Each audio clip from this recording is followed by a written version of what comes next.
Estamos iniciando mais um Papo do Bem pela Rede Luz Espírita e hoje nós contamos com a presença do Dr. Fábio Caetano, que é advogado, trabalhador do Grupo Espírita Esperança e Caridade. E hoje o Papo do Bem vai versar sobre a caridade na visão espírita. Quero agradecer, Fábio, a sua presença, por estar aqui conosco e deixar para você já fazer as suas considerações a respeito do tema.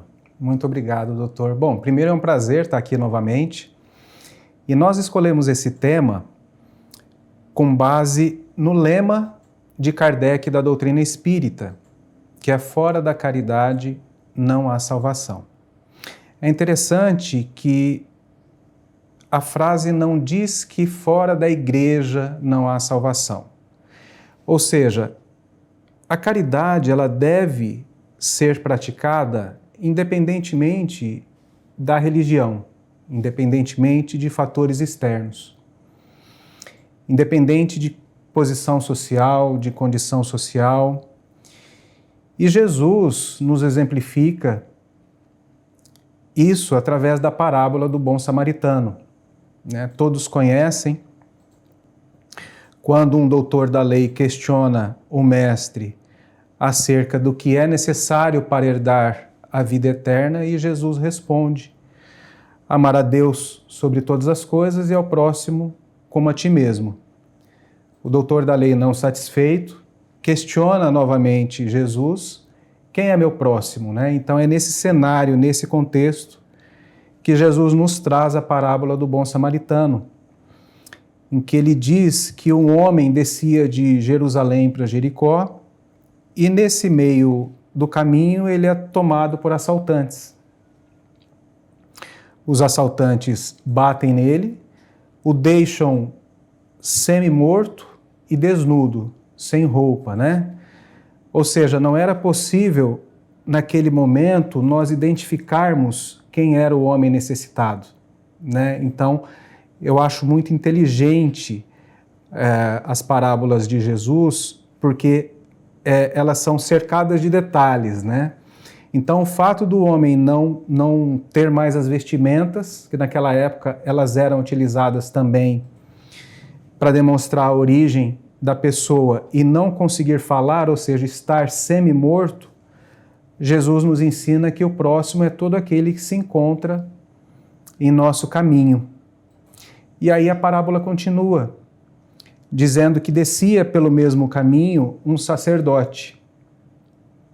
O sacerdote, então, quando viu aquele homem naquela situação, ele optou por desviar para o outro lado, Naquele tempo, acreditava-se que aquele que tocasse um cadáver se tornaria impuro.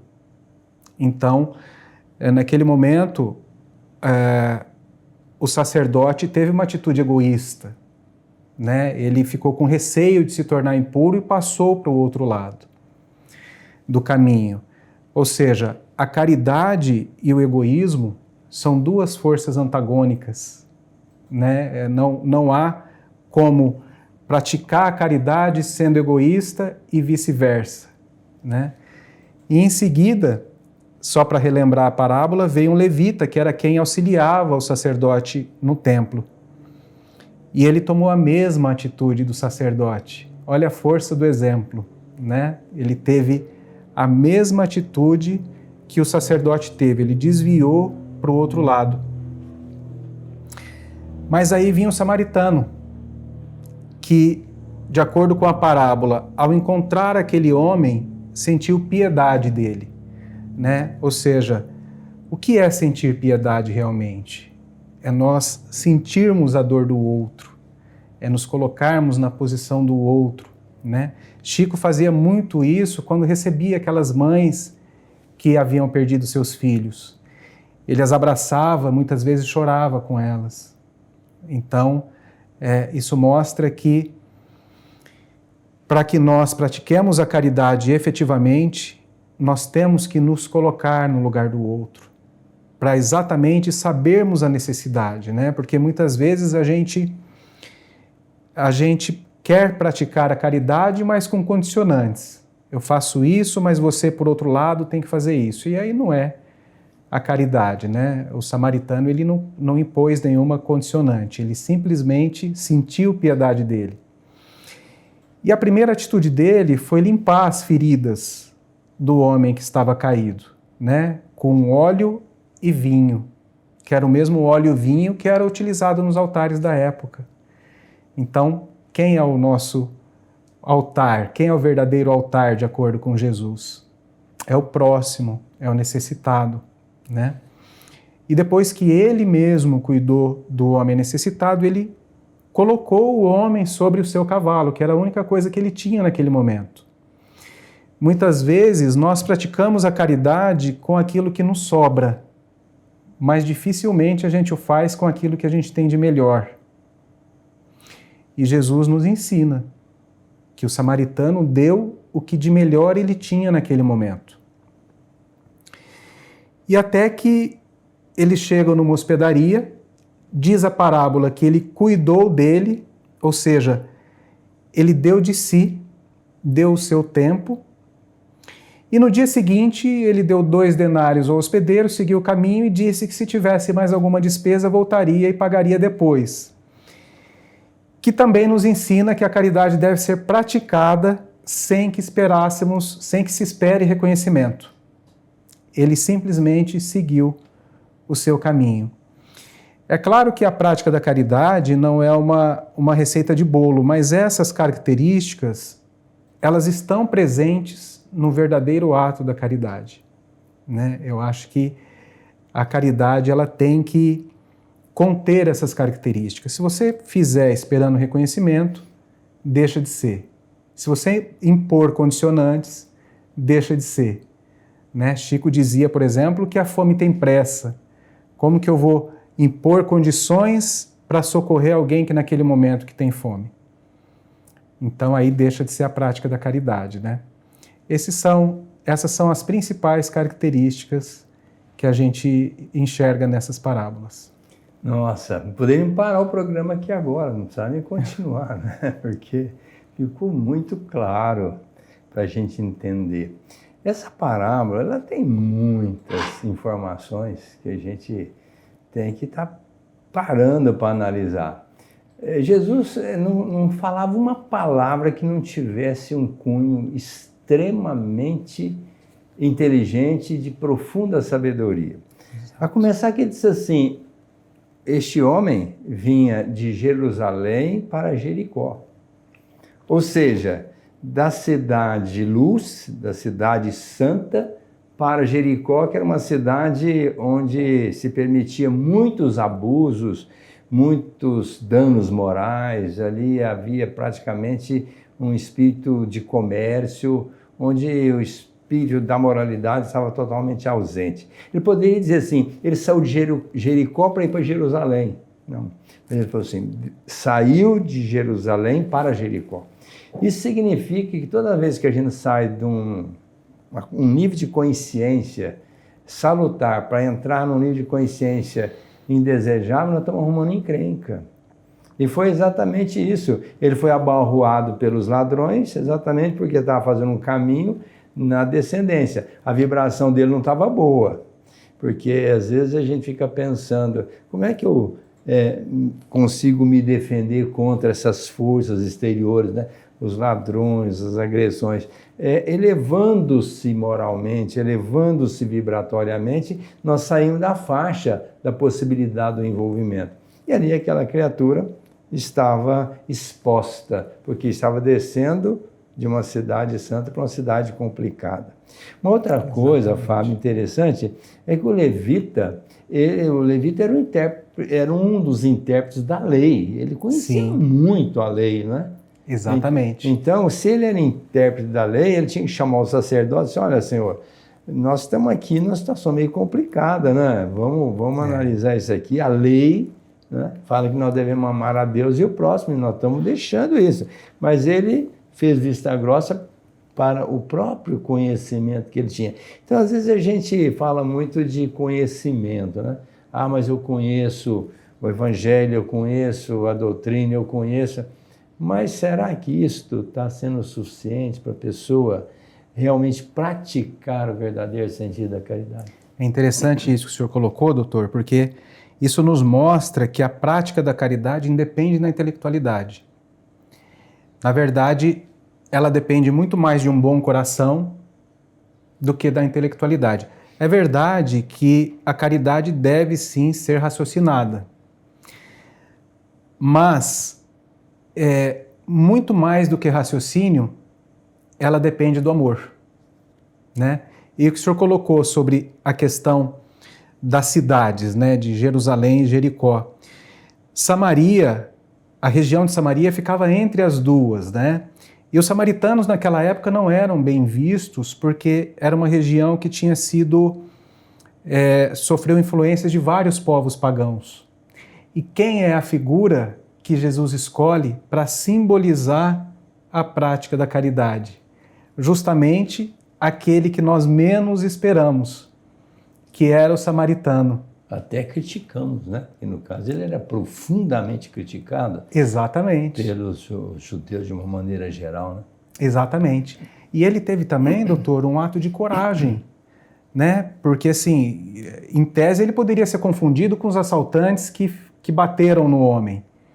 Então, até para praticar a caridade, há de ser corajoso. Que bacana. Né? Verdade. Porque muitas vezes aquele que a pratica, ele não é compreendido. Então é um ato de coragem também nos dispormos a praticar a caridade. E muitas vezes a gente pede em nossas orações, né, que nós possamos servir, ser um instrumento de Deus. E aí vem a oportunidade de praticar a caridade, porque ela vem a todo instante, onde quer que nós estejamos, principalmente em casa, que é o próximo mais próximo. E aí nós não fazemos, não praticamos. O medo toma conta. A covardia toma conta. Exatamente. E a coragem? E a coragem é um requisito essencial para a prática da caridade. Vai embora, não é? Vai embora, exatamente. E a gente, quando imagina a prática da caridade, a gente imagina algo grande, né? Quando, na verdade, eu costumo dizer que nós somos espíritos arroz com feijão, né? Então, muitas vezes, o silêncio numa discussão, por exemplo, ou naquilo que poderia ser uma discussão, já é a prática de uma caridade. Um ato no trânsito, por exemplo, já é a prática de uma caridade. Ouvir alguém no trabalho que parar por 5 minutos quando está com aquele relatório atrasado para entregar, é a prática de caridade. Porque Jesus sabe daquilo que nós somos capazes, ele sabe que nós ainda não estamos prontos para grandes obras, mas a gente deve começar logo com as menores. Ô Fábio, a gente quando fala de caridade, aí não pode deixar de citar a pergunta 886 do Livro dos Espíritos, né? Uhum.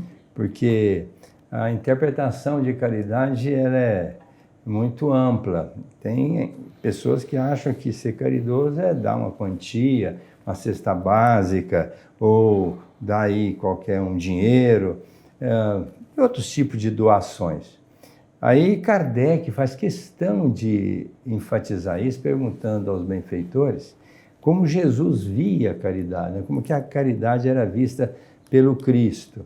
E então ele vai reunir 3 elementos para compor essa caridade na visão do Cristo, que seria a benevolência, a indulgência e o perdão. Quer dizer, a benevolência, quando você tem um ato de bondade, porque esse é um grande, vamos dizer assim, uma grande virtude do homem, ter bondade, né? Ser bom. Sim. Né?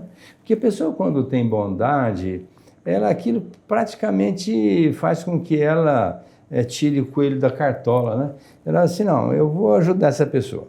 E aí vem a coragem, né? Eu vou pedir o fulano, o ciclano, o beltrano, porque eu não posso ajudar naquilo que essa pessoa está me pedindo, mas eu vou pedir. E pedir é tão difícil, né, Fábio? É verdade. Mas deixa eu só completar e depois você vai dar o seu parecer. Então, veja, a caridade começa pela bondade, pela benevolência, a pessoa desenvolver em si esse ato de bondade para com todos, né? A indulgência seria a aceitação da pessoa como ela é. Nós não podemos ficar aí esperando que a pessoa tenha a auréola de santidade para a gente poder fazer o bem para ela. Muitas vezes é um assassino, às vezes é um criminoso de uma outra área, é uma pessoa de comportamento moral inferior. Então, a gente precisa ajudar a pessoa, ajudar as pessoas sem estar exigindo da pessoa alguma coisa. Não, ajude. O bem que se faz é nosso, o que a pessoa vai fazer, o problema é dela.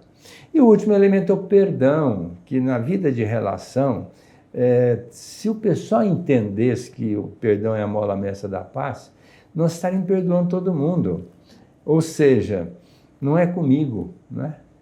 Não é comigo. Não, mas ele fez isso. Não é comigo. Aliás, até logo, passe bem. Vamos embora. Larga aquela ofensa, aquela calúnia, qualquer tipo de agressão para lá e vai adiante.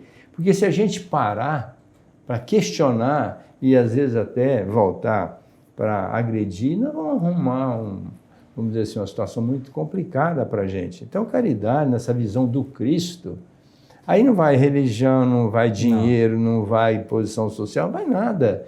É a pessoa que começa com a bondade, aceitando a outra como ela é e perdoando quando alguém falha. E quando ele leva a mulher adúltera a refletir, não é? Onde estão os que te condenaram? Senhor, foram embora. Eu também não te condeno. Olha, se existiria uma pessoa que pudesse condenar aquela mulher, era Jesus, né? E ele disse assim, eu também não te condeno. Vá e não peques mal mais para que mal maior não te aconteça. Quer dizer, então nós precisamos entender isso, e aí vem a frase lapidar, embasando a doutrina, fora da caridade não tem salvação. E quando a gente pensa nessa parábola, na prática da caridade, a gente sempre é aquele que pratica. Dificilmente nós nos colocamos no lugar do necessitado. Mas, na verdade, ninguém é uma ilha, né, doutor? Então, quantas vezes nós já não precisamos dos outros? Se não na presente reencarnação, em outras reencarnações. E quantas vezes nós ainda não precisaremos dos outros? A começar pelo fato de estarmos encarnados, tanto pela bondade da espiritualidade, quanto pelos nossos pais, que caridosamente nos deram o corpo físico para que nós pudéssemos estar aqui e aprendermos. E como nós gostaríamos de sermos tratados se fôssemos nós os necessitados, né? Como que a gente agiria se fôssemos nós os necessitados? Eu me lembro que há muitos anos atrás, eu ainda morava em Recife, e todo mês, todo segundo sábado de cada mês, eu e uma pessoa muito querida que não está mais conosco no plano físico, nós íamos no Hospital da Miroeira, que era um hospital da Hanseníase, lá na Grande Recife. E um grupo pediu para ir conosco porque tinha algumas doações de material de higiene. E esse grupo foi conosco, mas inadvertidamente eles se impressionaram com o que viram e começaram a lançar o material de higiene para aqueles necessitados. E aí a pessoa que estava comigo, o nome dele é Eloy da Hora, ele era dirigente de um centro espírita lá em Recife, chamou o pessoal de lado e falou, vem cá, não faça isso. Não faça isso porque dessa forma é preferível que você então não distribua. Porque é uma doença que não é contagiosa, ela é kármica, eles estão aqui necessitados de carinho, e se você estivesse na posição deles, você se sentiria constrangido. Então isso foi algo que me marcou muito, né? Não basta fazermos ou acharmos que estamos fazendo a caridade. É necessário que nós a façamos de forma a nos colocar no lugar daquele que está necessitado, de forma a darmos o melhor de nós, porque certamente nós ainda vamos precisar muito da caridade do próximo. Quem não precisa? Quem né? não precisa? Nós somos interdependentes, nós não dependemos absolutamente das criaturas, também as criaturas não dependem absolutamente da gente, mas relativamente nós somos todos interdependentes. Exatamente. Eu preciso do outro, o outro precisa de mim. E nessa vida de relação vai prevalecer como você procura atender aquela pessoa, né? Lembrando aqui o Chico, você estava falando do Chico, que para nós foi um exemplo. Sim. Aliás, eu falei até uma absurdidade, ele não foi exemplo, ele é e será sempre um exemplo, né? Então, como Jesus, ele para nós materializou o amor incondicional. O Chico ia visitar lá em Goiânia, um hospital chamado do Cotolengo, né? E ele beijava os rancenianos, todos chegava e beijava, e o pessoal questionava, meu Deus, mas se o Chico pega uma lepra, né? Mas a gente sabe muito bem que se a gente tiver que pegar, não precisa ir lá, né? Ela vem até a nós. Vem. E quando a gente tem esse espírito de doação, cria-se um anteparo para que a Sim. gente não venha pegar essa doença. O próprio Emmanuel disse assim, quando a pessoa está sistematicamente encaixada no serviço do bem, manda a divina providência que o karma fica adiado com esses 100 dias para se cumprir, né? Se a gente entendesse isso, não sabendo o que nós temos pela frente, porque nós podemos ter amanhã hanseníase, a doença de Hansen, nós podemos ter um Alzheimer, nós podemos ter um Parkinson, nós podemos ter uma ELA, né? Que é uma doença extremamente limitante, e tantas outras doenças que estão na nossa rota kármica. E a única maneira da gente evitar isso, se é que ainda é possível, é fazendo o bem. Porque o amor cobra a multidão de erros, disse o nosso Pedro, né? Que já era uma repetição de que o Cristo falava, fazei ao outro, que gostaria que o outro vos fizesse. Então, a caridade, nessa visão do Cristo, é a forma de nós nos libertarmos das mazelas da nossa alma, não é, Fábio? Exatamente, doutor. E é interessante, em uma das visitas que o Chico fez nesse hospital, antes dele entrar, ainda no portão... Lá em Pernambuco? Não, no estado de Goiás. No estado de Goiás. Antes dele entrar, há uma passagem em que as lágrimas começaram a escorrer dos seus olhos. E ele já era acompanhado por uma pequena multidão, normalmente mulheres, que ficaram preocupadas e perguntaram para ele: Chico, por que você está chorando? Né? Nós nem entramos ainda. E a resposta dele foi que o espírito mentor daquele hospital estava dizendo a ele, Chico, que iria usar os seus braços para abraçar um a um daqueles doentes. Então nós temos que estar atentos também, porque a grande maioria das vezes a espiritualidade vai usar os nossos braços, apesar das nossas falibilidades, apesar dos nossos defeitos, para amenizar a dor do próximo. Eu costumo dizer que Jesus não vai encarnar novamente para fazer aquilo que deve ser feito por nós. Então ele já nos deu a receita. Ele já nos deu o caminho. Cabe a nós estarmos atentos, porque muitas vezes a dor do próximo pode e deve ser amenizada pelos nossos braços. Muitas vezes, diante de uma matéria-prima melhor, a espiritualidade vai usar a nós mesmos. Ah, mas eu não posso fazer nada, eu não tenho nada de mim para dar. A oração é uma das formas de caridade melhores que tem, e não custa nada, né? Todos nós podemos elevar uma prece por alguém. Por mais que nós não tenhamos recursos, por mais que nós não consigamos sair de casa, por mais que nós estejamos numa cama. Veja, por exemplo, o Jerônimo Mendonça, né? Quanta caridade ele fez, né? Ele vivia deitado, mas as palavras e o exemplo dele eram uma verdadeira caridade. Então, nós temos que estar atentos a essas oportunidades, porque muitas vezes a espiritualidade vai usar a nossa intuição, os nossos braços, para amenizar a dor do próximo. Lembrando que o André Luiz tem uma frase que eu acho fantástica, quando ele diz assim: se o malandro soubesse quanto é bom ser bom, seria bom até por malandragem. E quando a gente pratica a caridade, nós estamos inseridos numa lei de causa e efeito.